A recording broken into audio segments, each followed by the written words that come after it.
The subtext around the Rush shooting is the following. Gun control advocate, Trump impersonator Alec Baldwin is hated by a specific segment of the population that loves Trump and does not want gun control. As a gun control advocate, it is assumed that he's ignorant of firearms. And the catch-22 entrapment here is, if he's ignorant of firearms, he shouldn't be allowed to handle them on set unless they're toy guns. Okay, that's something I agree with. All right, that's actually the way it's supposed to be. And he's also supposed to somehow be held responsible, quote, because he should know better, even though he's an anti-gun geek. Now, I want to point out that this segment of the population is notorious for ignoring facts and wanting rules not to apply to them, they apply to others. They do not wish to be judged the way they judge others. And then they backpedal, Trump being one of them. This is a person who has antagonized an entire portion of the population that are Trump lovers for years, and he's advocating for taking their guns away from them, is the claim, whether that's true or not. And the subtext of their hatred and their willingness to lie about facts, and do it overtly, I might add, is to be ignored when we talk about why this is a story. This is a tragedy that happened on set with a bunch of people who didn't want to shoot anybody. There is no attempted murder here. This was a fucking incident. I don't call it an accident. It's an incident that happened. A, Alec Baldwin meant to shoot somebody. Yes or no? If you are starting with that presumption, you have made an assumption. You're not going from the facts, you're going from the truther angle of coming to a conclusion, no matter how stupid or outlandish or irrational it is, for whatever motivations you have, you will or will not explain. Hint, hint, Trump impersonator and gun control advocate here. Or you're ignorant as fuck. Have you ever been involved in or witnessed an accidental or negligent discharge case? Are there any Republicans that are guilty of negligent discharge or accidental discharge, those are two different things, involving shooting somebody that never got punished? Like having their gun rights taken from them. Again, I want to apply the rules to liberals, not to Republicans that shoot a politician, or a politician that shoots some random person. Oh, it's my fault I got shot.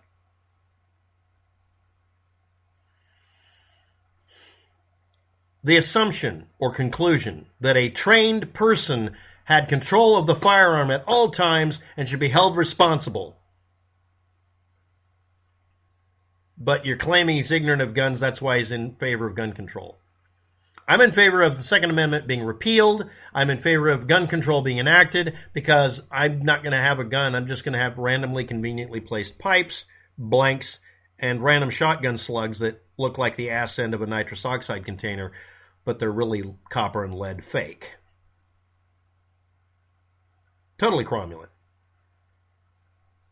By the way, it'll be a 74.2 caliber because I'm going to use Schedule 80 pipe because I like big guns. Can't deny it. Under an assumption he's a trained user who knows what he's doing versus claiming he's an ignorant fuck because of his opinions. Okay, let's move on. Operator error, lack of attention, basic safety rules not being followed, culpable, careless, and a person who should be held negligent or held responsible. That's a conclusion. The evidence has to be fully presented. People made this conclusion before it was presented. Their opinions are nullified because their biases, which people are not saying out loud, were ignored. Now, I know that's 4 minutes, but again, over and over again, emphasis added, the people who are making certain statements have a bias, and they tell you they do. Throw out their opinion. Let's go on.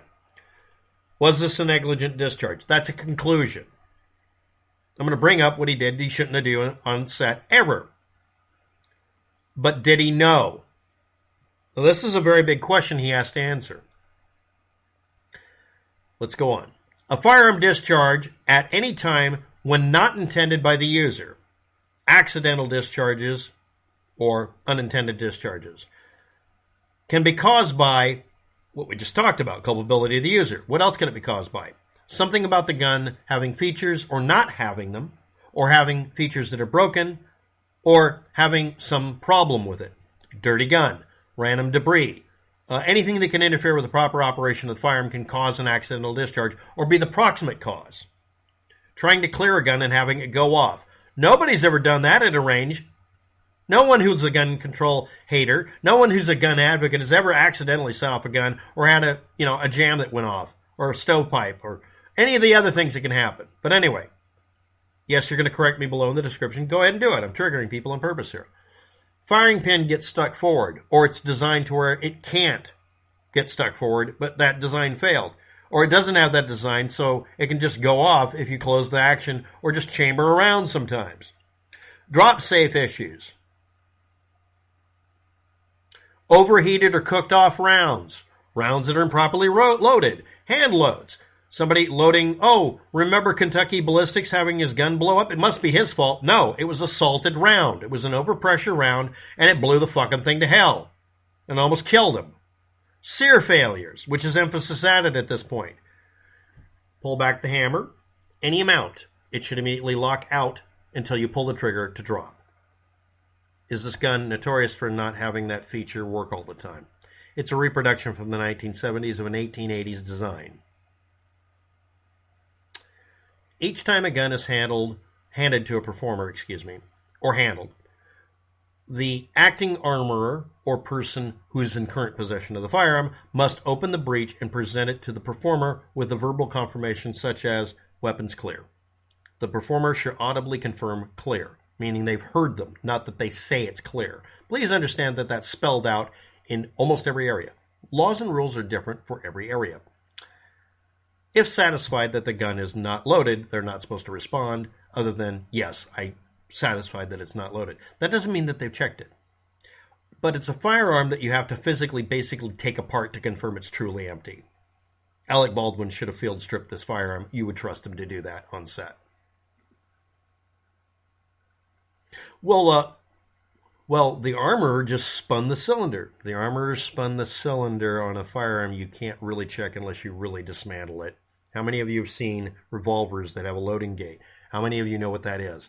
How many of you have seen the firearm specifically that they're talking about? How many of you could just look the fucking thing up? How many people have you seen that are gun control haters, gun rights activists, that have sat there straight-faced using this firearm in a way that's supposed to be completely safe, by the way, showing you how to actually check to see if the cylinders are empty, and then saying, yeah, you can just spin it and check. These steps are repeated when you exchange the weapon back, but again, the presumption is they were doing a scene where they're going to point the gun at a camera, not intending to destroy it, or towards people, not intending to shoot them. That immediately means that you're not following any of the safety rules. That's a presumption you're not following the safety rules because you're pointing a fucking gun at a camera that you're not trying to shoot. The person who was the armorer was noted as putting the gun under her arm while doing other things so that the barrel was pointing right back at other actors and making them very nervous instead of making it impossible for the gun to shoot people. Yes, I said it that way to trigger you. Where and when did anyone post or get the idea that Baldwin told the armorer to leave set for any reason, like going off on an errand? They have gophers for that, personal assistants. Someone decided to post that because they realized that Baldwin wasn't really guilty of anything, so they decided to pad the story. Again, one side lying about this. No. Now I'm going to tell you this. Liberals are also lying about this. There's a scene you can see now that we have the data that was recorded. You can show Alec Baldwin putting his finger inside of the trigger guard, pointing it at a camera. That's technically a violation of the safety rules. He's not intending to shoot the camera. It's the same gun, apparently, but it may not be. But by definition, that's what he has to do for the scene. It has to be a gun that's completely incapable of shooting because it's been checked thoroughly, which I don't accept. You have to make sure it's not able to fire ever. Or B, I got a hold of it and it can't fire a damn thing. Let's move on. The daughter of a Hollywood weapons expert, Thel Reed, Hannah Gutierrez Reed, 24-year-old armorer, was reprimanded for leaving guns unattended on set, having them held in a position where they were pointing at people at another set.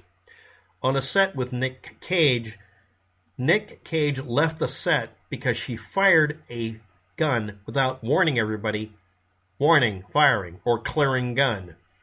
And it could have had a live round or a blank. That's ambiguous. The movie's been put out. She said the Rust producers overruled her, and this is the scenario so far, with all of this background. Briefly, she checked the guns were clear. The claim I've seen repeatedly is she spun the cylinder. Assistant Director Halls took the weapon from the prop cart and handed it to Baldwin. The claim is he said it was cold gun or whatever, indicating the same thing. But Baldwin is responsible. Okay. This is how you check a cylinder, a 6-shot cylinder on a firearm properly. I get a hold of it and I demill it temporarily. I take cartridges, bare casings, they're clean, pretty looking preferably. I put in a fake primer I make out of the bottom of a soda can. Not the sides, it has to be the bottom. You put it through a former for making this. You make the former if you have to. Make a bunch of these. Make them perfect. Put it in the back end of the cartridge. The cartridge doesn't get anything in it except the bullet that's pressed in on an actual cartridge press. The cartridge looks perfectly functional. It is inert. It doesn't even have a primer. It cannot hurt anybody. Or I mold the thing out of metal so that it can't hurt anybody. Which is it? Both. And then I test everybody. Which one's a real round? Okay.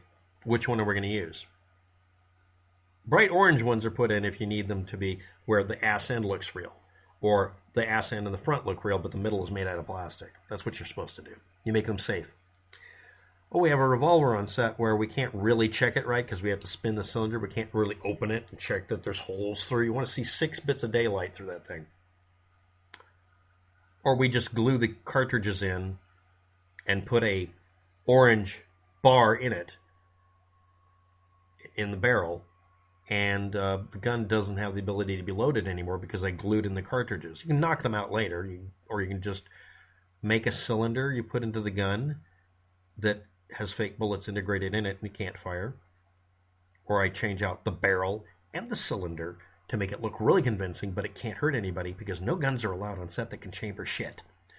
Or I make it a blank firing only gun that uses balloon rounds by putting in a chamber I made out of aluminum. I can make it look like steel or whatever you want and make it to where you can load blanks in it, but you can't load any other damn cartridge. Oh, wait a minute, some idiot will find a way to stick one in there. Again, I just make it to where it can't fire. How do you clear a gun? Well, they're fake guns. How do you clear a fake gun? It's a 6-shot, okay? How many times do you have to fire it into your bullet bucket or clearing box or, bullet sponger? How many times do you have to pull that trigger? 6 times ought to do it? If it's center fire, that might be good. No, you have to fire it 6 times 3. Each cartridge has to be hit 3 times to make absolutely motherfucking sure it doesn't go off. Or you just make a rule that we don't have to have any real guns on set and nobody touches anything unless it's got the flag kit with it. The flag goes in the barrel. Safed gun. You pull out the flag, you put it in your pocket because you're on set. You're responsible. You use it in the scene. You can't let go of it. Well, hand me the gun. No. Why? Because I'm responsible for it. Fuck you. And you got this fake gun. You put the flag in it when you're not on doing the scene. You will see outtakes where people left the flag in or whatever. Or you modify the gun to where you can pop the cylinder out by just pulling the pin. It doesn't have to be a functioning gun anymore, so you can just make it to where it has a fake cylinder and you can pop it out. Did the armorer alter the guns to where they can't fire? No, obviously. Did the armorer actually check this the right way? No, obviously she didn't. Was there live rounds on set? Did Baldwin bring the live rounds on? Now someone's going to make that claim. Is both sides lying about this? By the way, there's cases where people were gun advocates protesting who shot each other because they didn't realize that their shotguns were not drop safe, and one guy got his leg blown open, not his head. That happened in another country. There's also a movie set incident with a kid holding a shotgun ending up shooting a camera because the kid's responsible for some idiot loading a gun and handing it to him. Think about that. Who handed Baldwin a loaded gun? Why is Baldwin guilty? We all have presumptions. Let's kill those off and start over. Thanks for watching. Have a good day. Good luck with that.